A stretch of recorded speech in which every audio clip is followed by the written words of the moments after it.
Oke, Code saat ini bukanlah satu-satunya ancaman untuk kedamaian dunia shinobi, terutama di Sakuna sendiri. Pasalnya nih, masih ada dua villain bersaudara, Eida dan juga adiknya Demon, yang juga akan membantu Code dalam menjalankan semua rencana balas dendamnya.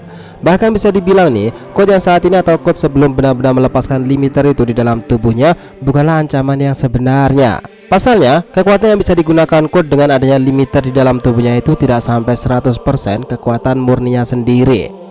Yang harus lebih diwaspadai oleh para shinobi saat ini adalah Demon dengan kekuatan reflektornya itu. Kawaki, Boruto, Naruto dan juga Shikamaru seharusnya sudah mengetahui nih tentang bocah yang satu ini. Pasalnya di chapter 67 yang lalu Demon itu untuk pertama kalinya muncul di hadapan mereka. Ya walaupun hanya sepersekian detik saja kemunculannya sih, namun seharusnya itu sudah sangat cukup untuk mereka mengetahui tentang keberadaan Demon ini sendiri. Dan untuk selanjutnya nih, mereka bisa menanyakan semua itu kepada Amado. Siapa itu sebenarnya Demon, kekuatan spesial apa yang dimilikinya, serta apa yang harus mereka lakukan untuk mengalahkan monster kecil yang satu itu. Oke, kita berikan cerita yang mulai dari sini.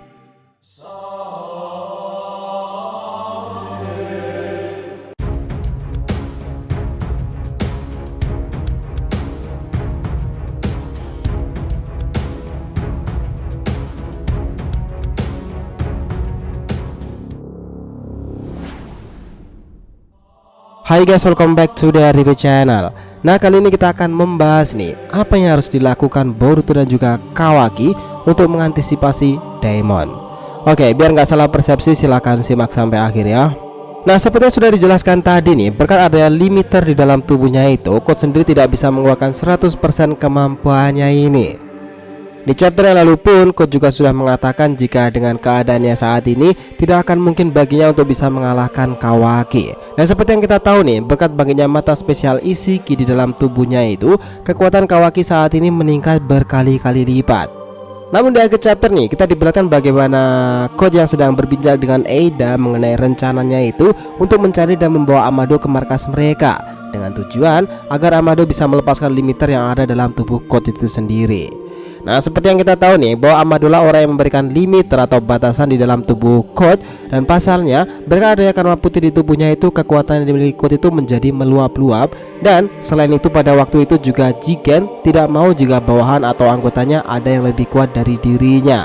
Karena itulah pada saat itu Amado memberikan batasan atau limiter kepada Code ini.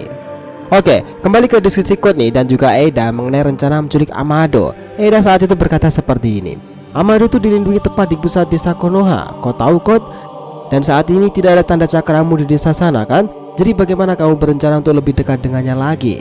Nah, Code akhirnya menjawab nih, itu tidak akan menjadi masalah, Eida. Aku sudah membuat beberapa persiapan.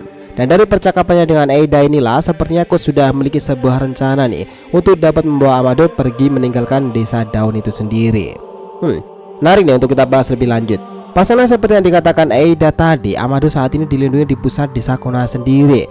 Dan sudah pasti jika ada banyak shinobi-shinobi handal yang juga menjaga Amado.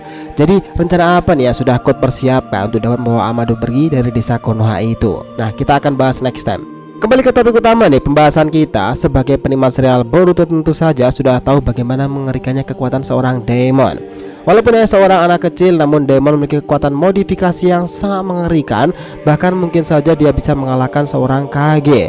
Jika tidak mengetahui rahasia dari teknik reflektor ini milik si Demon itu tadi, pasalnya seperti yang kita tahu pula nih, jika semakin kuat niat membunuh lawannya, maka akan semakin kuat pula jadinya serangan si Demon ini kembali ke lawan-lawannya itu.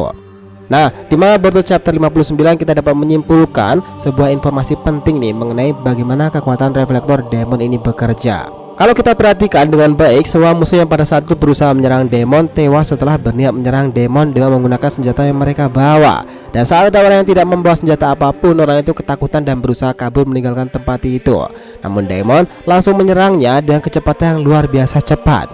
Pada saat itu pula lah kita tidak bisa melihat bagaimana jika Demon itu menyerang lawan yang tidak menggunakan senjata ketika menyerangnya.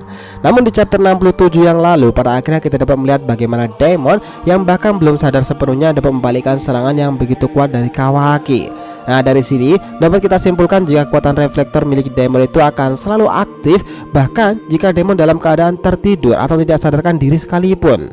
Nah loh, jadi seperti ini, bagaimana cara untuk mengalahkan bocah yang satu ini? Dalam keadaan tidur sekalipun, kekuatan reflektornya itu akan sekuat itu. Dan bagaimana kalau dia benar-benar sadar dan menggunakan kemampuan yang lain juga untuk bertarung?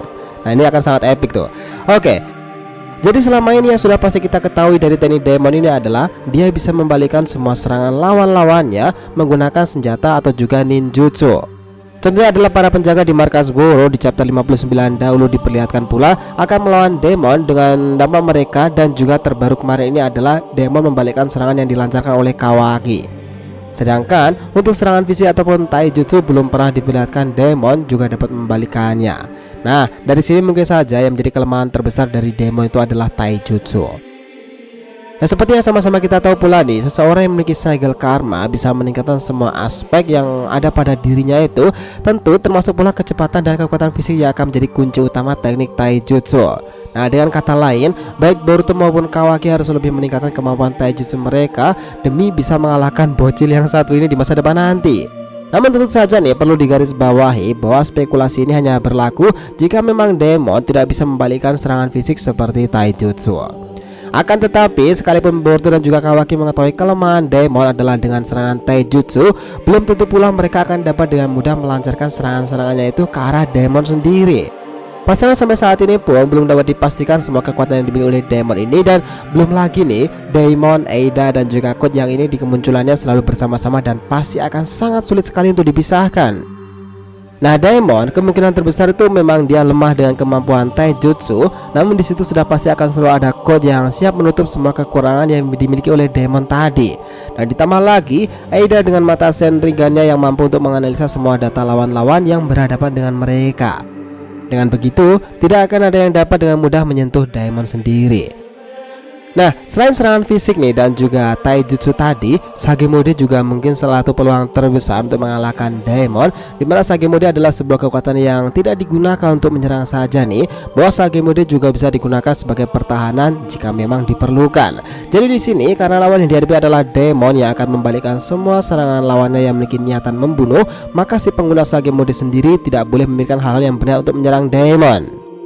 Nah, di sini yang menarik, mereka itu harus fokus untuk bertahan jika memang Daemon sudah kelelahan dan sudah mulai kehilangan fokus dalam pertarungannya ini. Maka kemampuan Sagemode akan bisa dikombinasikan dengan kemampuan yang lainnya pula, dan salah satu serangan kombinasi Sagemode yang mungkin akan efektif untuk melawan Daemon adalah Magen Gamma Rinso. Nah, bukan genjutsu terkuat memang, namun ini akan sangat menyulitkan Daemon sendiri. Nah, karena di sini baik Boruto maupun Kawaki tidak ada yang bisa menggunakan Sagemode untuk saat ini, maka di sini peran Naruto akan sangat krusial nih. Pasalnya, Naruto saat ini adalah satu orang yang sangat sudah ahli dalam teknik Sagemode itu. Terlebih lagi dengan lenyapnya Kurama nih, dan tahu kan akan bahaya besar yang mengancam kedamaian dunia shinobi sendiri, tentu akan membuat Naruto kembali mengasah salah satu kemampuan terbaiknya tanpa Kurama itu, kemampuan tertinggi Senjutsu energi alam Sagemode. Gimana pendapat kalian guys? So itulah tadi breakdown kita mengenai apa yang harus dilakukan Boruto dan juga Kawaki jika kemungkinan terbesar mereka akan berhadapan langsung dengan Daemon. Jangan lupa kisah di kolom komentar dan subscribe channel ini. Semoga ceritanya itu memberikan informasi dalam tiap pembahasan animenya. Thank you telah menonton konten DR TV and we'll be come back.